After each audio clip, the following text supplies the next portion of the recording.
সেনাপতি পুত্র রাজকন্যা বলছি কি, আর এগিয়ে কোনো কাজ নেই, এখান থেকে বরং ফিরে যাওয়াই ভালো।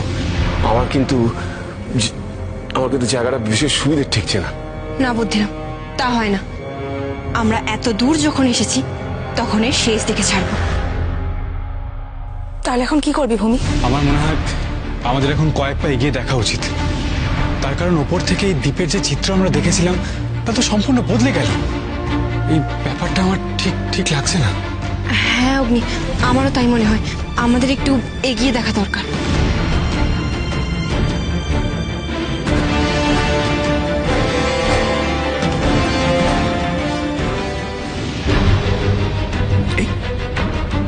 কি লক্ষ্য করুন সেনাপতি পুত্র, তো চারপাশে কাটার ঝোপ।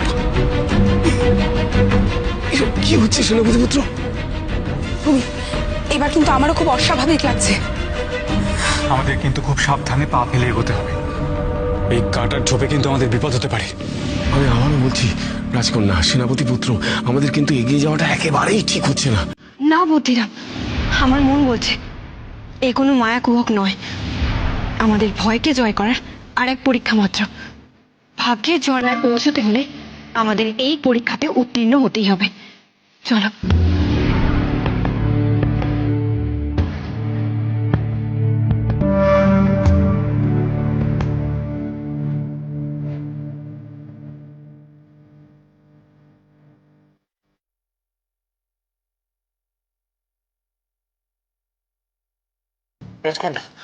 দেখতে পাচ্ছেন কি এই যে আবার ঘাস হয়ে গেল? এটা হতে পারে না, এটা কিছুতেই হতে পারে না।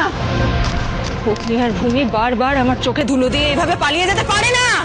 ওই ঝর্ণার জল আমার চাই, আমার না পাওয়া পর্যন্ত আমি কিছুতেই শান্ত হতে পারছি না। আমি ধ্বংস করে দেবো, সব ধ্বংস করে দেবো আমি। আমার মনে হচ্ছে তুই এত মাথা গরম করছিস কেন? তুই আমায় বাধা দেওয়ার কে? একটা কথাও যদি বলেছো আমি তোমাকেও ধ্বংস করে দেবো। মনে যায় তাতে তুই পাত্রটা পাবি কি? শুধু শুধু মাথা গরম করছিস তুই। তাহলে কি করব আমি? বলে দাও কি করব? মরণ দশা, ওই পাত্র যখন তুই পাবি না তখন একটাই তো উপায়, তাড়াতাড়ি গিয়ে ওই পাত্রটা কেড়ে নিয়ে আসা। মরণ দশা। হ্যাঁ রানীমা, আপনারা বরং আগুনের ফানুসটা আরেকবার তৈরি করুন, তাহলে আমরা ভূমিদের ধাওয়া করতে পারবো।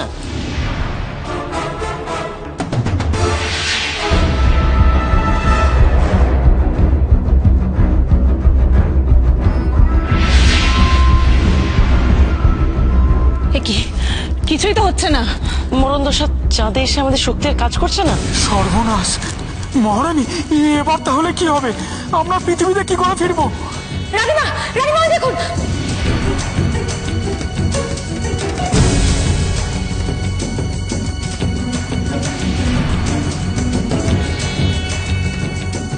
বলে যা মোহিনী, ওটা পেলেই তো আমরা চলে যেতে পারি এখান থেকে। ঠিক, এই ছাঁটাটা পেয়ে গেলেই আমরা সবাই আবার পৃথিবীতে ফিরে যেতে পারবো। তাহলে এখন যে কোনো উপায়ে ওই ছাঁটাটা আমাদের হাতাতেই হবে, যে কোনো উপায়।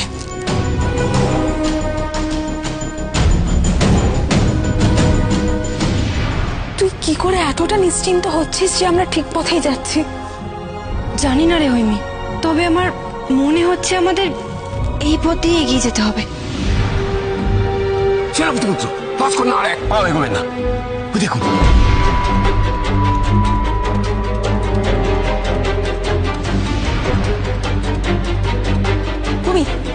তুমি কি করছিস? কোথায় যাচ্ছিস? তুমি দাঁড়া। রাজকন্যা, রাজকন্যা কি করছেন? রাজকন্যা, রাজকন্যা,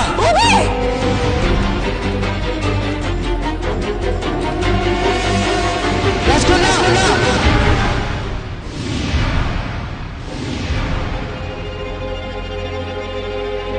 ওই দেখো, ওই দিকে দেখো সবাই।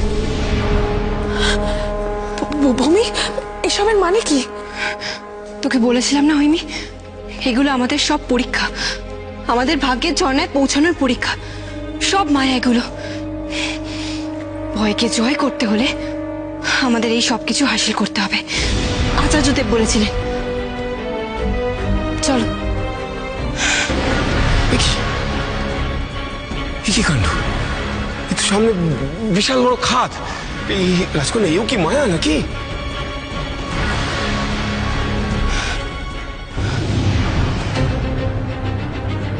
ভূমি, ভূমি কোথায় যাচ্ছিস? ভূমি, রাজকন্যা, রাজকন্যা,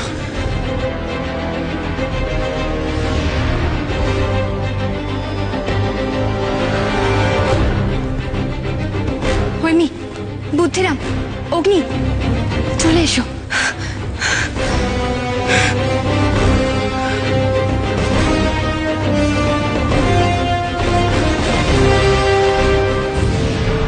কিরে, কি হলো? এই তো আমার উপর জাদুবিদ্যা চালিয়ে গেলি, তাতে কোনো লাভ হলো তো নাকি হলো না? বলো, যা যা হবার তা হয়ে গেছে বুড়িমা। ওসব কথা মনে রেখে রাগ পুষে রাখছো কেন? রাগ? তোদের উপরে রাগ কেন পুষে রাখবো আমি? আরে বাবা, আমি তো তোদের মানুষ বলেই মনে করি না। লোকে তো মানুষের ওপর রাগ করে। তোরা শুধু নিজের ভালোটুকু বুঝিস, অন্য কারোর ভালো তো তোরা চাস না। তোরা তো হলে গিয়ে পশুর থেকেও অধম।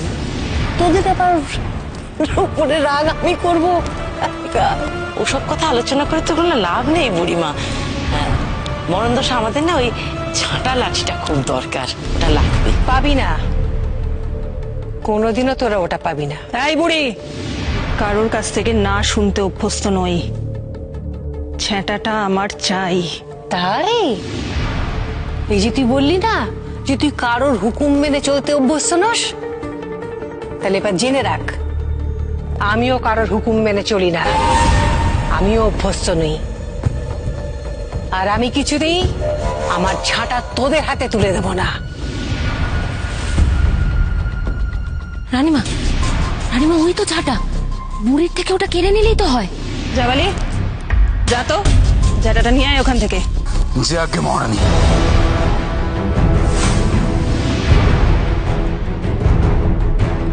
এত বড় সাহস বুড়ি!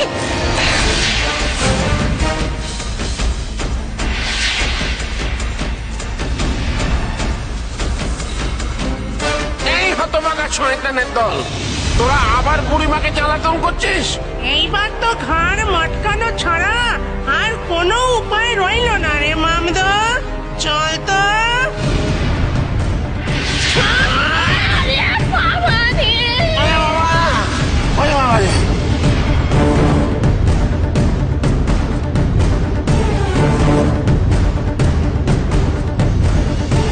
শেষবারের মতো বলছি বুড়ি, ওই ঝেঁটা আমাদের ভালোই ভালোই নিয়ে এখান থেকে চলে যেতে দাও।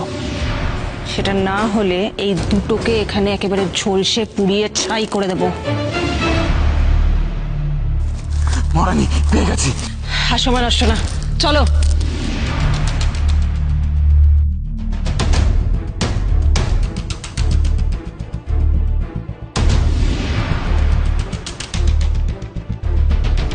রাজকন্যা, ওই দেখুন, ভাগ্যের ঝর্ণা, গোলাপি ঝর্ণা। আমাদের আমাদের এতদিনের পরিশ্রম, এতদিনের কষ্ট আজকে সফল হলো। সত্যি অগ্নি, আমাদের এত দিনের পরিশ্রম সফল হতে চলেছে। আর সেটা সম্ভব হয়েছে আমার এই বোন আর বন্ধু বুদ্ধিরামের জন্য। ওরা দুজন যদি আমাদের পাশে না থাকতো তাহলে আজকে এখন আর এসব নিয়ে কথা বলতে হবে না। চল আমরা এগিয়ে যাই। আমি যেটা করেছি সেটা শুধুমাত্র দায়িত্ব পালন করেছি, আর কিছু নয়। বুদ্ধিরাম, তুমি যা করেছো সেটা শুধুমাত্র দায়িত্ব নয়, তোমার অন্তরের ভালোবাসা দিয়ে করেছো।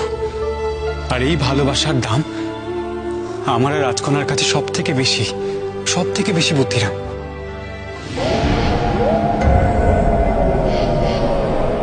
এরা কি?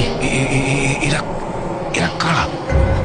এ আবার রানী মোহিনীর কোনো চাল নয় তো? তোমরা কারা? কি চাই তোমাদের এইখানে?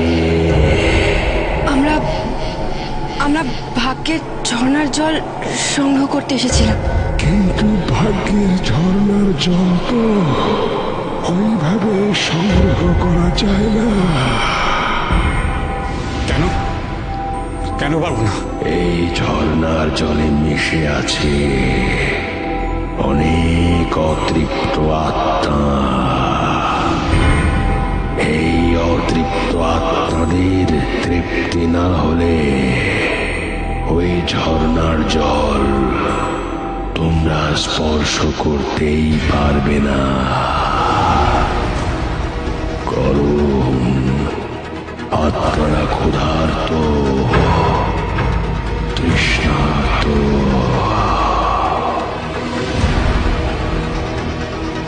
কিন্তু তোমরা কারা, আর এখানে এভাবে আছোই বা কেন? আমরাই হলাম সেই অতৃপ্ত আত্মার দল। আমরা ক্ষুধার্ত, আমরা সত্যি তৃষ্ণার্ত। আমাদের জল দাও, আমাদের তৃপ্তি দাও। জল দাও আমাদের, আমাদের জল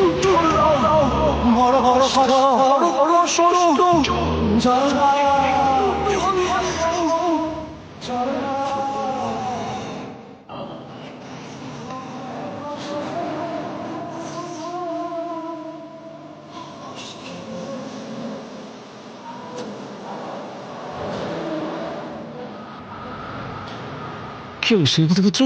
ভূমি, কি হচ্ছে? এরকম করছিস কেন ভূমি? আমি এই আওয়াজ আমি আগেও শুনেছি, ছোটবেলা থেকে শুনে আসছি এই আওয়াজ। কি যেন আমার কাছে জল চাইছে, কি যেন জলের জন্য আপত্তি করছে। আমিও না ছোটবেলা থেকে এই শব্দ শুনে আসছি, জল চাই, তৃপ্তি চাই। আমি কিছুতেই বুঝতে পারছি না এই শব্দ কোথা থেকে আসছে। আমি কিছু জানি না রাজকন্যা, কারা বলছে? আমি বুঝেছি, আমি মনে হচ্ছে বুঝতে পেরেছি। এই শব্দটা আপনি আগেও শুনেছেন, এখনো শুনছেন, তো কেন শুনতে পাচ্ছেন তা আমি জানি। বুদ্ধিরাম, বলো না কেন আমরা এই শব্দ শুনতে পাই, বলো না। আমি বলছি আপনারা তখন সবে সদ্যজাত, সেই সময় মোহিনী আক্রমণ করে মহারাজ এবং সেনাপতিকে হত্যা করেছিল। হত্যা করে তাদের দুটো কাটা মুন্ডু নিয়ে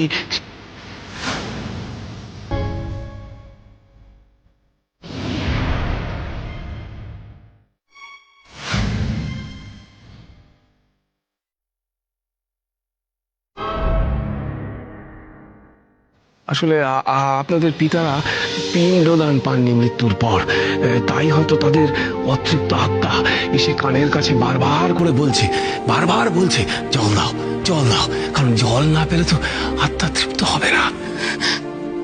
এবার বুঝেছি, কন্যা হয়ে পিতার প্রতি শেষ কর্তব্যটুকু করার সুযোগ আমি পাইনি। হ্যাঁ, পুত্র হয়ে নিজের শেষ কর্তব্যটুকু পালন করতে পারিনি। সত্যি আমরা বড় অভাগা। এই চিরেতে এক ধরনের বিশেষ ক্ষুধা নিবৃত্তি হয়, বুঝেছিস? আর এতে না বিশেষ এক তৃপ্তিও হয় রে।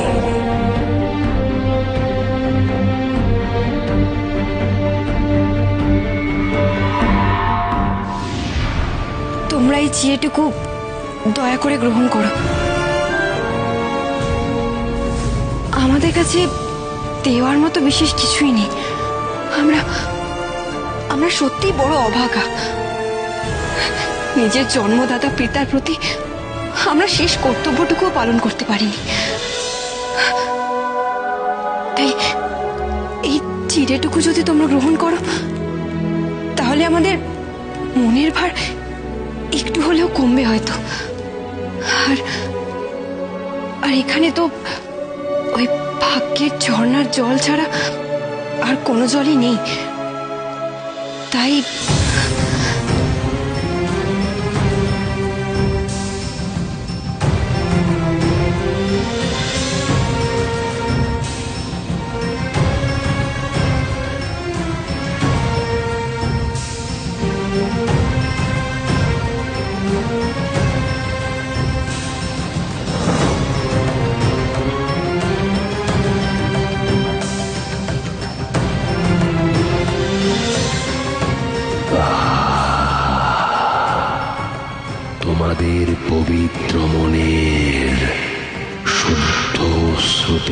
আসা অন্ন আমরা গ্রহণ করলাম।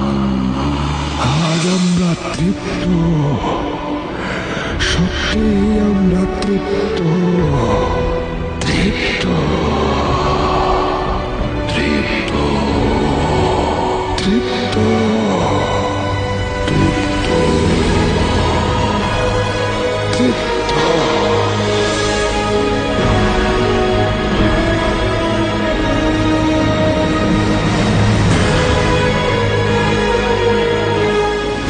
মৌলজা, মোহিনী থামা থামা, এখানে এখানে নামবো, এখানে।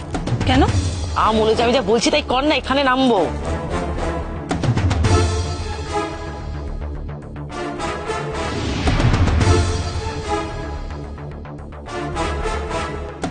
কি ব্যাপার বলো তো তোমার?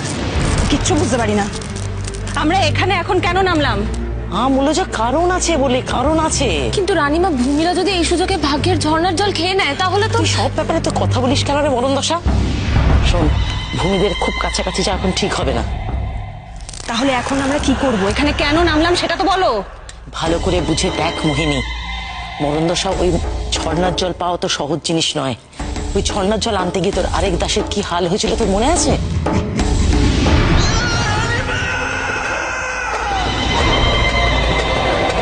এবার বুঝতে পারছিস তো? যদি বিপদ আপদ কিছু হয় তাহলে সেটা ভূমিদের উপর দিয়ে কেটে যাবে, আমাদের কোনো ক্ষতি হবে না। তারপরে না হয় জলের পাত্র আর জল কেড়ে নিলেই হলো। সত্যি হয়তো তাই। যদি কোনো রকম ভুলচুক হয়েই থাকে তাহলে ভূমিদের হাত চলে পড়ে যাবে, আমরা বিপদের হাত থেকে বেঁচে যাব, সেই ভালো। আর সময় নষ্ট করিস না, যা যাও।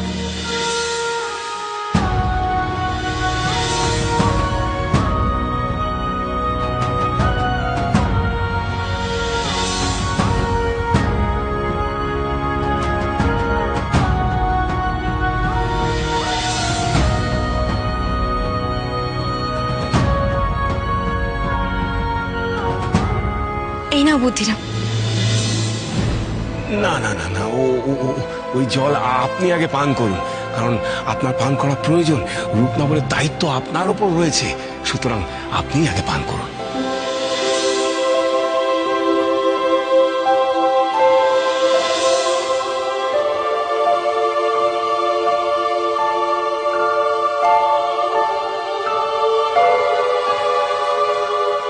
না অগ্নি, এবার তোমার পালা। রূপনগরকে সুরক্ষিত রাখতে হলে তোমার চওড়া কাঁধে অনেক দায়িত্ব নিতে হবে। নাও, এই জলটুকু তুমি গ্রহণ করো।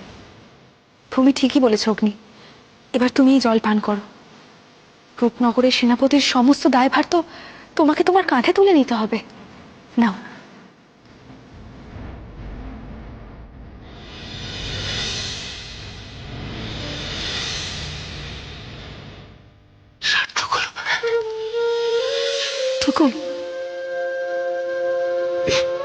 এতদিনে আমার জীবন সার্থক। সেই ছোটবেলা থেকে আপনাদের রক্ষা করে চলেছি, আমার জীবন সার্থক। হৈমি, এবার তুই এই জলটুকু খা। রূপনগরে ফিরেতে তোকেও। না ভূমি, আমার এই জলের কোনো দরকার নেই। কেন হয়নি? তুমি তুমি এই জল পান করবে না কেন? অগ্নি, ভূমি, আমি তো জঙ্গলের প্রাণী, মানুষদের মাঝখানে আর কতদিন থাকবো বলো তো? তার মানে হৈমি, তুই তুই সব কি বলছিস? দেখ, তোদের সঙ্গে তো কত জায়গায় ঘুরলাম, কতদিন মানুষদের মাঝখানে থাকলাম, কিন্তু তুই রূপনগরের সিংহাসনে বসলে আমাকেও তো জঙ্গলে ফিরে যেতে হবে।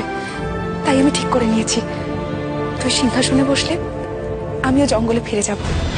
না হৈমি, তা কিছুতেই হতে পারে না। তুই তুই আমাকে ছেড়ে কোথাও যেতে পারিস না।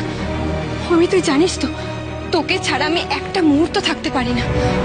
তুই আমার সঙ্গে না থাকলে আমি বড় একা হয়ে যাবো রে হৈমি। কেন ভূমি? একজন তো রইল যে সব সময় তোর সঙ্গে থাকবে। না না হয়নি, তুমি আমাদের ছেড়ে কখনোই চলে যেতে পারো না এইভাবে। তোমাকে তোমাকে সে আমাদের সকলের খুব প্রয়োজন। তুমি কেন বুঝতে চাইছো না? কিন্তু এটা কি করে সম্ভব হবে অগ্নি? তোমরা কি ভুলে গেছো যে আচার্যদেব কি বলেছিলেন? উনি বলেছিলেন সবটাই ভবিতব্য। তোমাদের সঙ্গে এই পথ অব্দি আসাই হয়তো আমার ভবিতব্য ছিল, কিন্তু আর নয়। ঠিক আছে ঠিক আছে, সে পরে দেখা যাবে। এখন আগে বরং আমরা রূপনগরে ফিরি, হ্যাঁ, তারপরে না হয় দুই বোনে মিলে ঝগড়া করেই সিদ্ধান্ত নিও যে এক বোন জঙ্গলে চলে যাবে না, রূপনগরে থাকবে।